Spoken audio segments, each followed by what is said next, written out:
I never thought I'd see the day my own children betrayed me.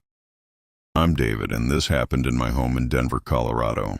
I trusted them with my life, my savings, my future, and they sold every single stock I owned behind my back. I remember opening my brokerage account and seeing it. Everything gone. My life's work wiped out by the very people I raised. I felt numb, frozen in disbelief. How could they do this to me? I wanted to scream, to shout, to demand answers. But instead, I sat there, silent, trying to make sense of the betrayal. And then, I remembered the one thing they never knew about.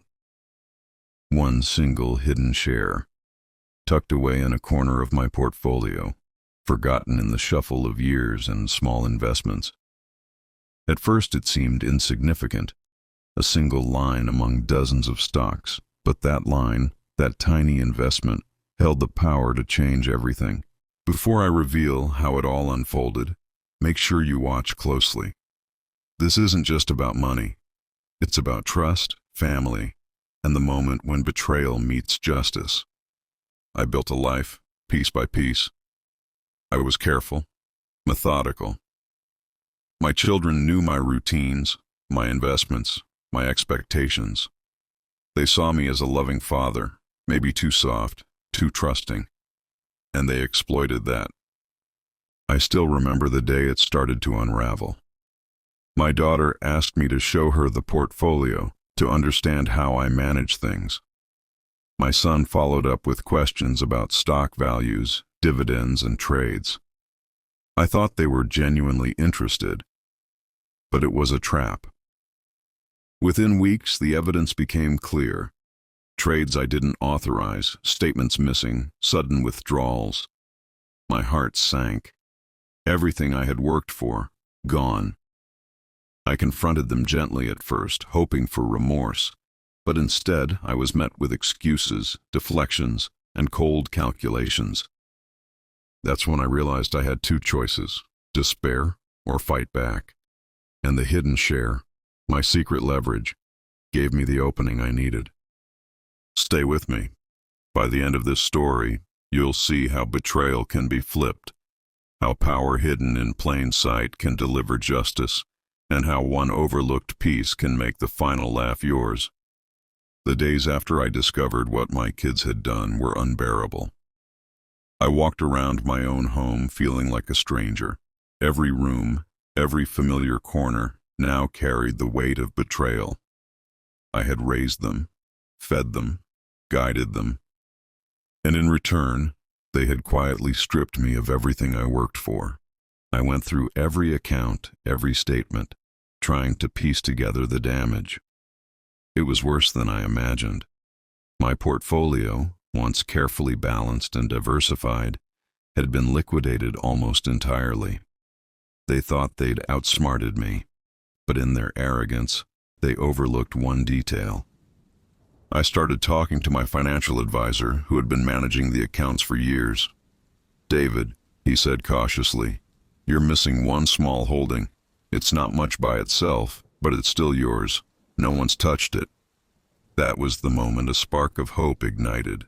A single share, forgotten, overlooked, untouched by my kids. It felt almost poetic.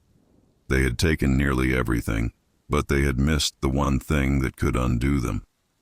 Over the next few days, I watched their behavior closely. They were smug, confident, thinking they had won. I stayed calm, keeping my emotions in check. Anger flared inside me, but I didn't let it show. I needed clarity, a plan. Revenge isn't about acting in the heat of the moment. It's about precision, patience, and timing. I started documenting everything.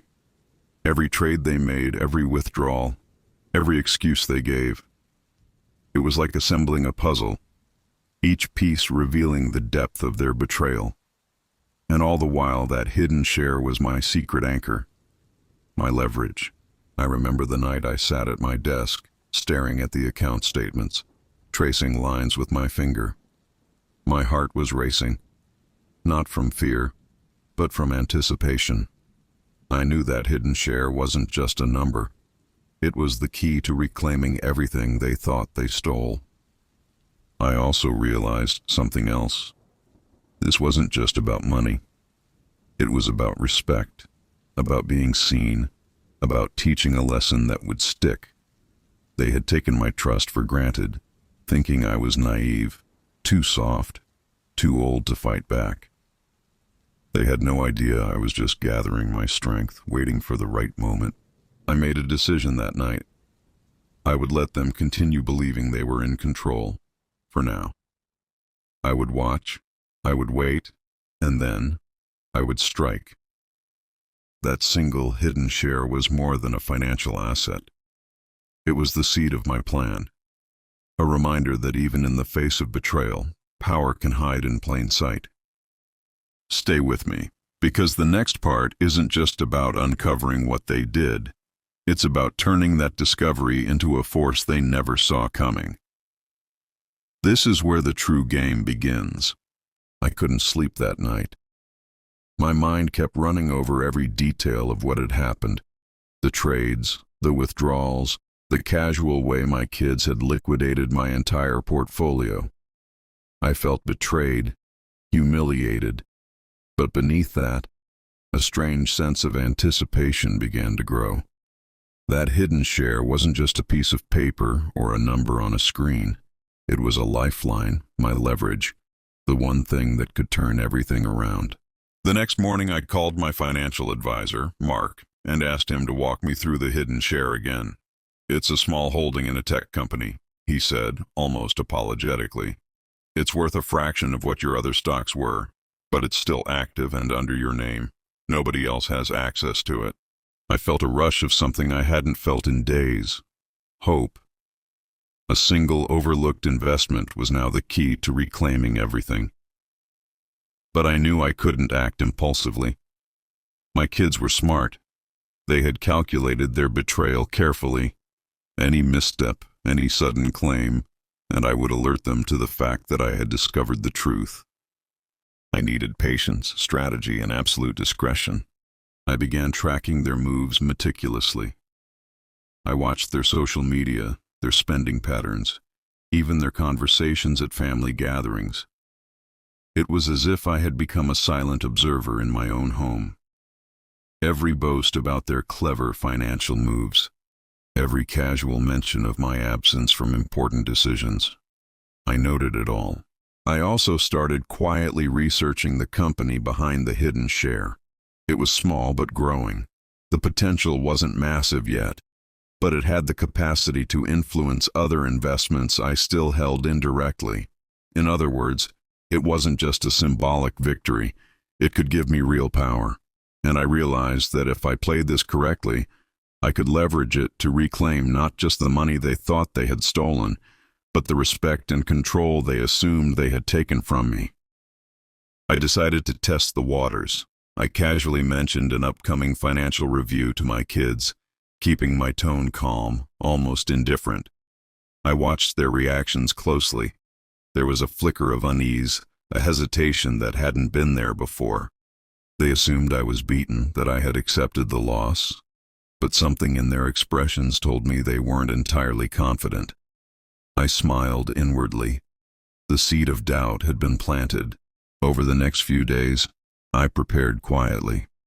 I set up alerts on every account, reviewed every document, every contract, every stock certificate I could find. I wanted to make sure there were no surprises waiting for me. My kids might have been reckless, but I was thorough. They had underestimated the value of experience, of discipline, of patience, and then it happened, the moment that changed everything. My financial advisor called me late in the afternoon, voice tight with excitement. "David, you need to look at this," he said. I logged in immediately and saw it. The hidden share had grown in value significantly overnight. Some kind of corporate restructuring, a small acquisition, had caused its worth to spike unexpectedly. What had been a minor asset was now a stake of real significance. I felt a rush of adrenaline, but I kept my composure. This was it, the leverage I needed. not just to recover what was lost, but to flip the dynamic entirely. I realized that with this single share, I could influence decisions, negotiate settlements, and reclaim control in ways they would never anticipate.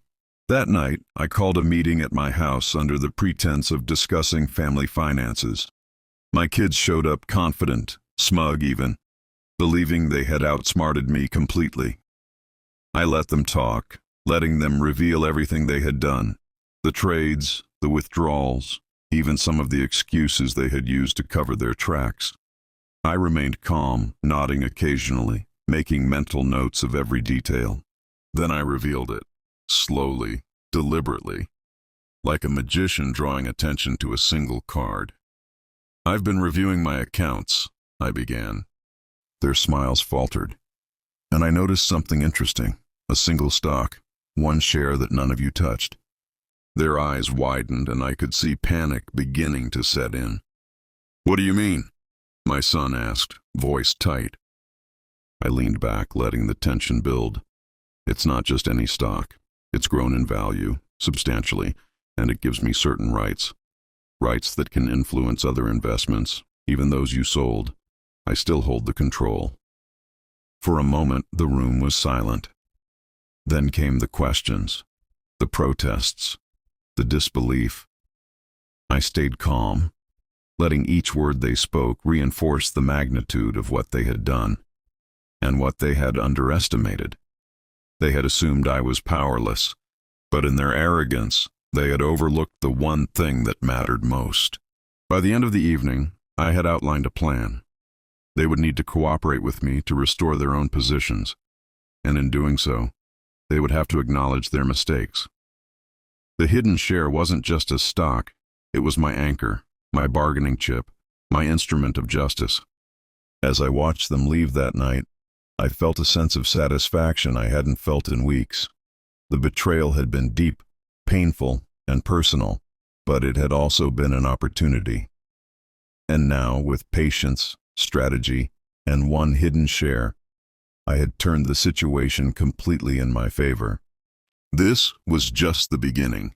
The real work of reclaiming control and delivering the final lesson to my children was about to start.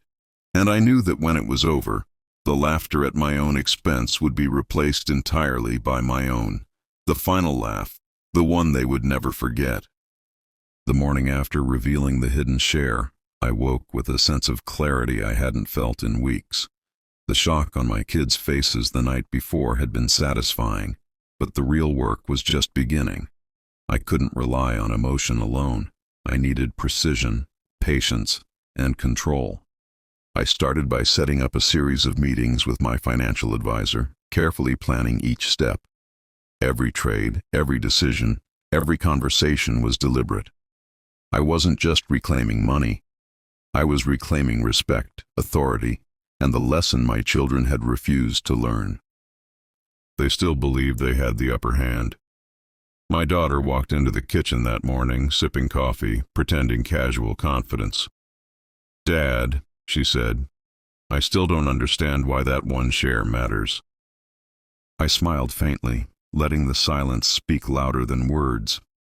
The hidden share wasn't just valuable, it was leverage, power, and a reminder that oversight has consequences. Over the next week, I quietly consolidated other assets, using the leverage of the hidden share to regain partial control over some of the investments they had sold. Every email, every phone call, every transfer was carefully orchestrated so they would only realize what was happening after it was already too late. They tried to manipulate me, of course. Texts, casual questions, attempts to gauge how much I knew. I responded minimally, calmly, letting them underestimate my awareness. Each time I let them reveal their hand a little more. Their arrogance was their weakness, and I was exploiting it methodically. One evening, I called a family meeting under the guise of discussing a minor financial adjustment. My kids arrived, expecting nothing more than paperwork and explanations.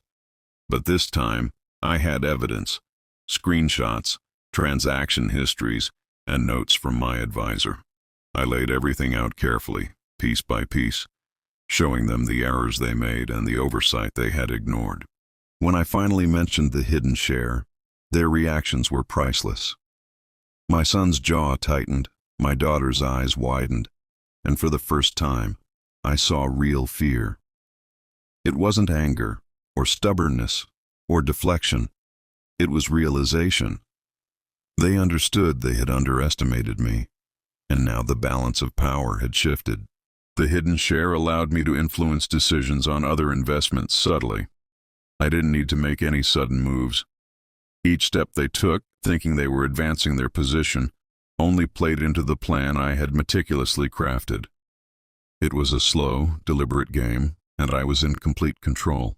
By the end of the week, I had regained a significant portion of the assets they had liquidated, not through confrontation, but through leverage and strategy.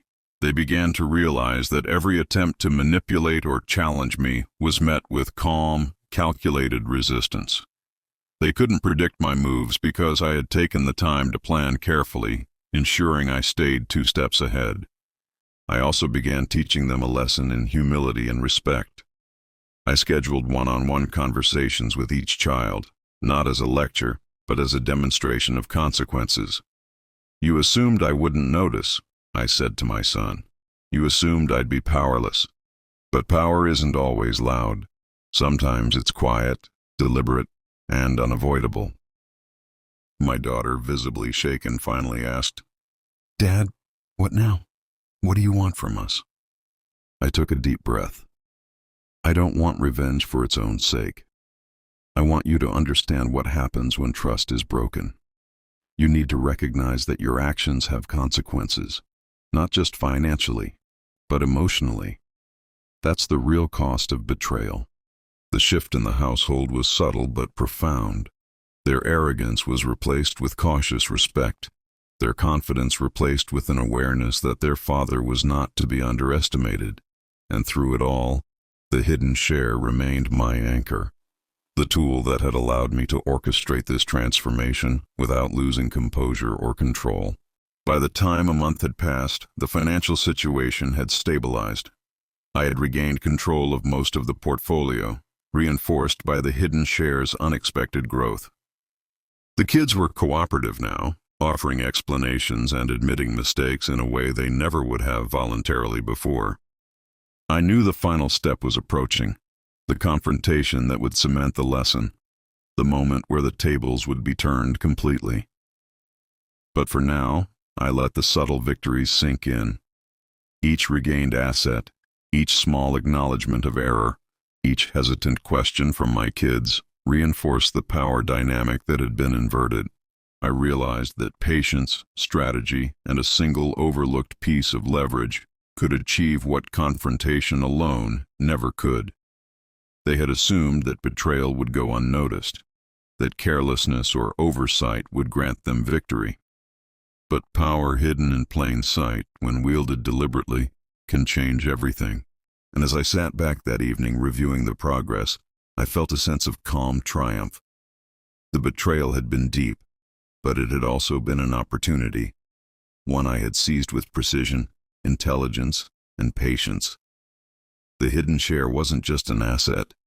It was the instrument of justice, the tool that allowed me to reclaim what was mine and deliver a lesson that would linger far longer than money ever could. The final moves were coming. The real reckoning was near. And when it happened, the final laugh, the one they thought they had stolen from me, would be entirely mine.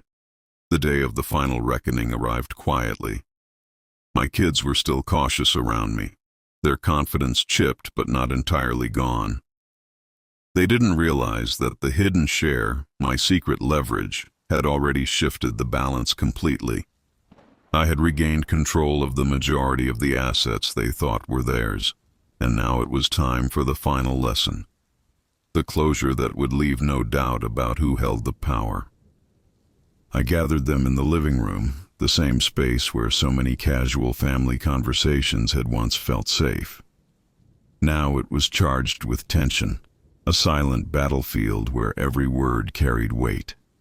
I began calmly, recounting the series of events that had led us here, not with anger, but with clarity.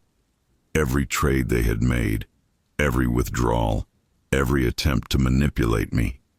I laid it out, letting the reality sink in slowly. Their faces reflected shock, guilt, and disbelief. My son looked at me, voice tight. "Dad, you really had control all along?" I nodded slowly, letting the pause linger. "I did. That one hidden share you overlooked, it wasn't just a number. It was leverage, the tool that allowed me to reclaim what you thought you had taken. Every move you made played right into the strategy I had been quietly executing for weeks." My daughter finally broke, eyes wide with a mixture of fear and realization. We didn't think." "Exactly," I interrupted softly. "You didn't think. You assumed I was powerless. You assumed I would be too soft, too trusting. But power isn't always obvious. Sometimes it's quiet, deliberate, and inevitable. And you underestimated that. You underestimated me." I could see the weight of understanding settle over them. The humility that only comes when someone realizes they miscalculated in the deepest possible way. And yet, I didn't let the moment become vindictive. My goal wasn't revenge for its own sake. It was justice, balance, and a lesson they would never forget. I then outlined the path forward. We would restore the portfolio fully, the assets redistributed with fairness, and they would acknowledge the mistakes that had been made.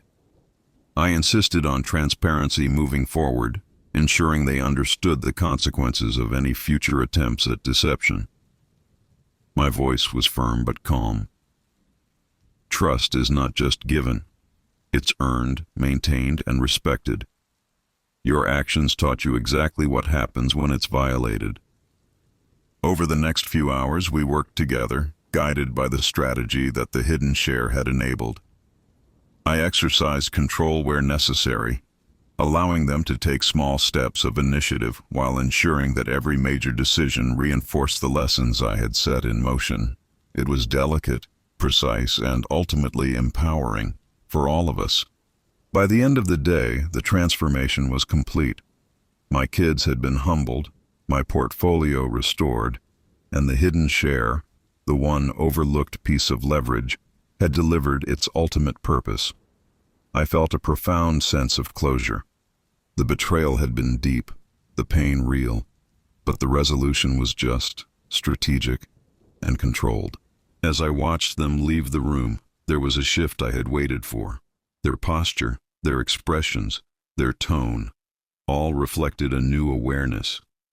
They had learned the cost of overconfidence, the importance of respect, and the consequences of betrayal.